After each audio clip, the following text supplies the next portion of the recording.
Love espresso, drip coffee, and cold brew? With the Ninja Luxe Cafe, if you can crave it, you can brew it. Espresso, balanced. Drip coffee, rich. Cold brew, in a flash. With Barista Assist technology, you brew with no stress and no guesswork. And make perfect silky microfoam hands-free from dairy or plant-based milks. Bring the coffeehouse home and unlock your favorites with the Ninja Luxe Cafe. Maven. Don't even start on that sack of shit. Look, fuck Maven Huffman. Who gives a shit what fucking Maven Huffman has to say about the fucking wrestling business in 2025? Who gives a fuck what Maven Huffman had to say about the wrestling business in 2005? Who gave a fuck what Maven Huffman had to...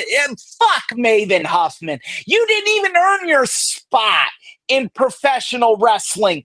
You competed on a show. You didn't even pay any dues. Your competition on the show was a guy who had a hole in his shorts and his ball sack was hanging out. Oh, I remember that. Jesus Christ. Fuck Maven Huffman.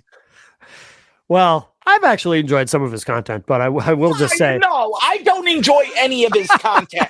Because you know what? That grifting son of a bitch, he sits here and goes on CNN and kisses Vince Russo's ass when these allegations, Vince McMahon came up, and you couldn't...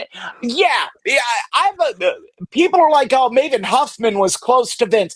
Vince couldn't even spell his name without the accountant signing the checks. Yeah, I don't think Maven Huffman was as close to Vince as I am. Maven referred to what Rajah Jackson did as borderline assault. He was kind of... I refer to Maven Huffman as a borderline professional wrestler. Whenever I think of Maven, do you know what I think of? I think of Ric Flair burying him on Raw when he said, "I've had more women than you've had matches." Well, when I think of Maven, I think of his speech the night that he won Tough Enough, and he gave this speech where he was trying to be gracious. Do you remember this? Like, he was trying to be... I think he was trying to come off as gracious. He was like, "I just want to thank everyone who came before me." And he kept saying it, like, all the legends who came before me in this business. But it came off really weird, because it was almost like he couldn't name the legends. It was so bizarre, because it's like he sounds like a guy who's already accomplished something in the business, and now he's like thanking everyone who came before him. It's like very bizarre. No. Look, Maven Huffman is nothing more than a clout chasing peckerhead.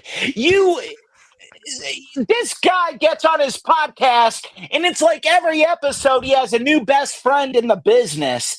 Me and Randy are tight. Me and Rob are tight. And it's like, these guys don't know you from the busted condom that conceived your ass.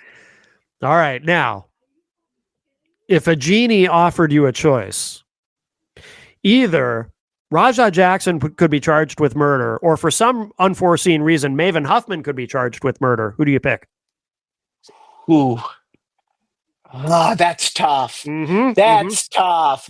Because Maven Huffman's crime is that he somehow weaseled a decade-long pro wrestling career out of being an absolute sack of shit. Rajah Jackson made a serious mistake for 1 minute. I mean, so did Maven Huffman's parents when they had sex without contraceptive. Yes. Best part of him trickled down his mama's thigh. Oh my goodness. You fuck him. I don't even think Maven deserves, so I'm going to go with Rajah Jackson being charged with murder.